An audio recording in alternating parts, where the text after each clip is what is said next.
If everything you believe about yourself, your thoughts, memories, and identity were only projections, what would remain?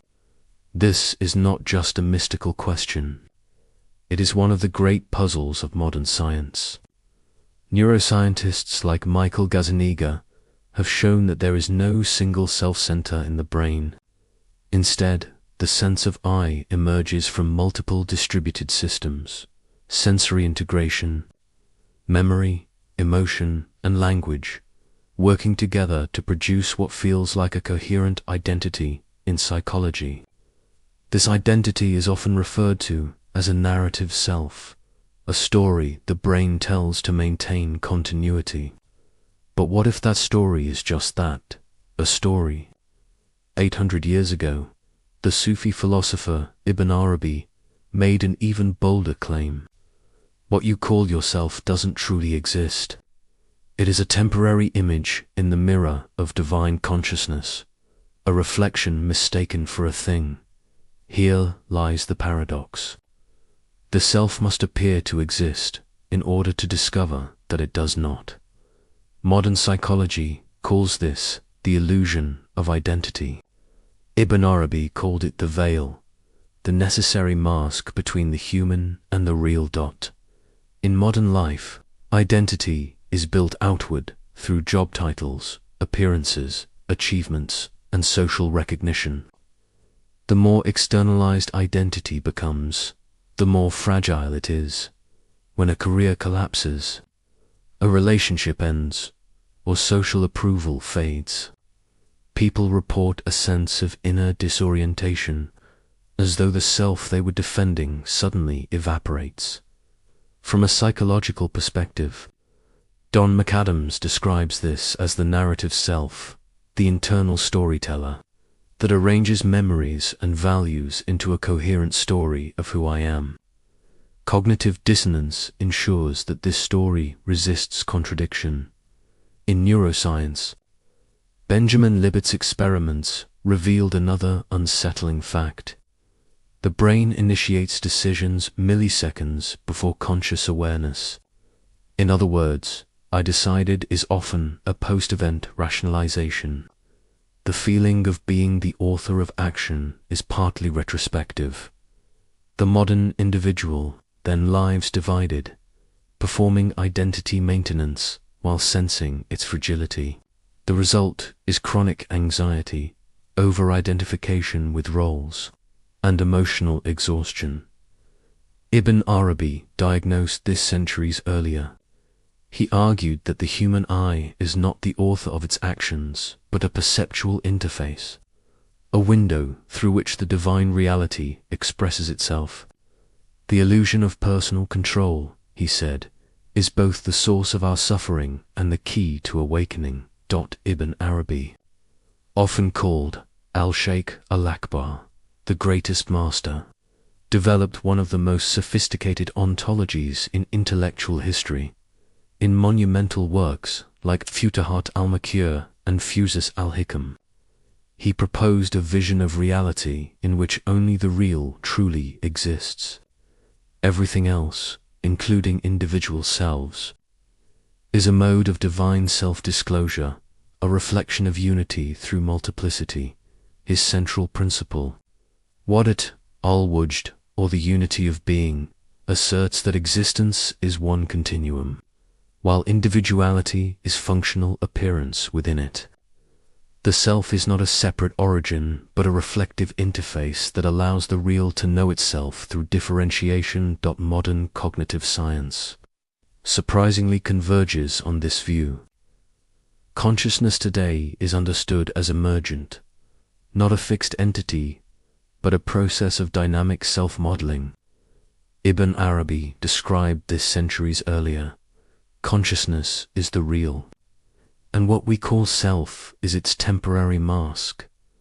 To understand this, we must peel back the layers of illusion that give rise to the sense of me.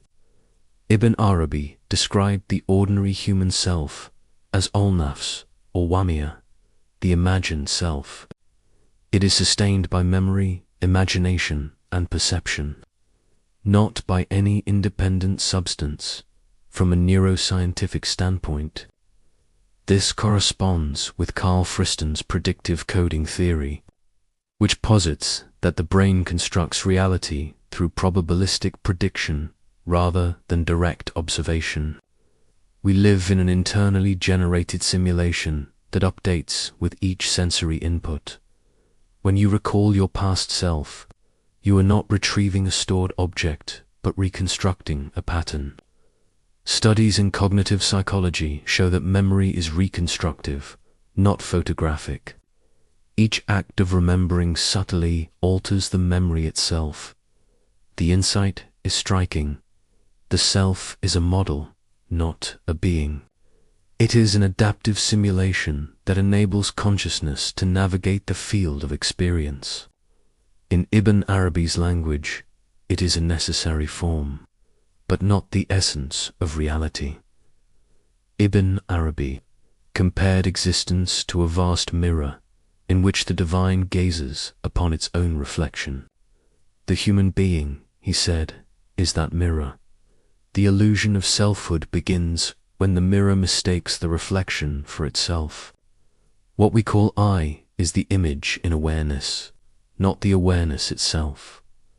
Modern psychology echoes this in Charles Cooley's Looking-Glass Self. The idea that identity forms by internalizing how others perceive us. We become the reflection of reflections. In neuroscience, the mirror neuron system, networks that activate both when acting and observing, demonstrates how empathy and self-concept share neural substrates. Our sense of self literally co-arises with others. Thus, the self is relational, not absolute. Ibn Arabi's insight is that consciousness mirrors consciousness. Individuality is the mechanism through which awareness recognizes itself beyond the imagined. And relational layers lies what Ibn Arabi calls the universal self, the consciousness, in which all individual selves appear. He names this state al-Enzan al-Kokmil, the perfect human. It is not a person, but a mode of perception in which the duality between subject and object dissolves. In modern psychology, transpersonal research and studies of non-dual awareness describe similar experiences.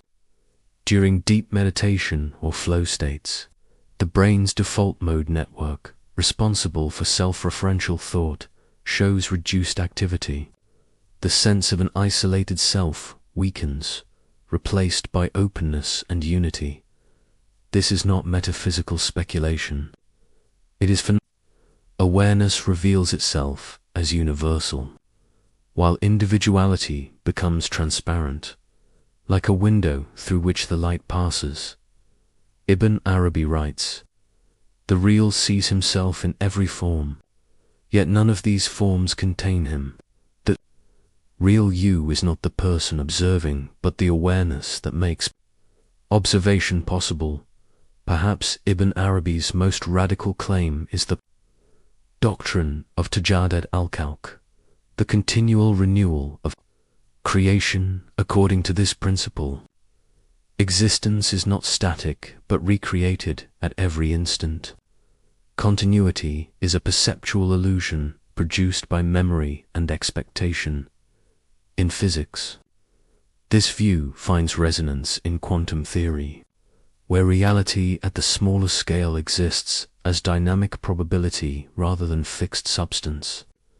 Stability, even in matter, is a function of repetition, a statistical persistence of pattern. In psychology, William James described consciousness as a stream, continuous in flow, but composed of discrete, ever-changing moments. Ibn Arabi's insight aligns with this. Every instant of awareness is a new creation. You are not the same being you were a moment ago. You are a sequence of divine unveilings, mistaken for permanence. To exist in the ordinary sense is to misread motion as stability. The self you defend is already gone by the time you name it. A paradox arises. If the self doesn't truly exist, how can it realize its own non-existence? Ibn Arabi resolves this through the distinction between wujud existence and shuhud witnessing. The self lacks independent existence, but it functions as the locus of witnessing, the place where awareness becomes self-aware. This parallels cognitive models in which consciousness can observe its mental content without being identical to it. In neuroscience, metacognitive awareness allows the brain to monitor thoughts as phenomena rather than truths. Philosophically, this echoes Immanuel Kant's notion of the transcendental unity of apperception, the I think that must accompany all experience yet cannot itself be perceived. Similarly, the Buddhist doctrine of no-self asserts that self is a process of dependent origination, not an entity. Thus, for Ibn Arabi, the self is not false, but functionally empty, a transparent interface for awareness. Knowing this does not annihilate individuality. It recontextualizes it within a larger field of being. Ibn Arabi's metaphysics becomes transformative when applied to psychology and daily awareness. To live without the fiction means to function within individuality while recognizing its transparency. Observe thoughts, emotions, and decisions as transient events, not as the essence of you. Research in mindfulness and affective neuroscience shows that such observation increases activity in the prefrontal cortex, improving emotional regulation and reducing stress. Detach from rigid roles. I am my job, I am my success. This principle, central to acceptance and commitment therapy, enhances psychological flexibility by allowing identity to remain fluid rather than brittle. Ibn Arabi encouraged the question, who perceives the perceived? In phenomenology, Husserl's method of bracketing assumptions serves a similar function, directing attention from content to the act of consciousness itself. When identity becomes transparent, empathy expands. Neuroscientific studies of compassion meditation show overlapping activation between self and other processing regions. Ibn Arabi would interpret this as the realization that every other is the same awareness in another form. Freedom, then, does not arise from inflating the self, but from seeing through its boundaries. It is not self-denial, but perceptual accuracy Ibn Arabi's philosophy dismantles. The illusion of separateness without denying the functional necessity of individuality. The self is a mirror, real as appearance, unreal as origin. Modern science, from neuroscience to psychology, now confirms that identity is a dynamic narrative, constantly reconstructed. What appears solid is, in fact, fluid and relational. To realize that you don't exist in the way you think is not nihilistic. It is liberating. It reveals that consciousness is one, expressing itself through countless perspectives. You are not an object inside the universe. You are the awareness through which the universe becomes intelligible.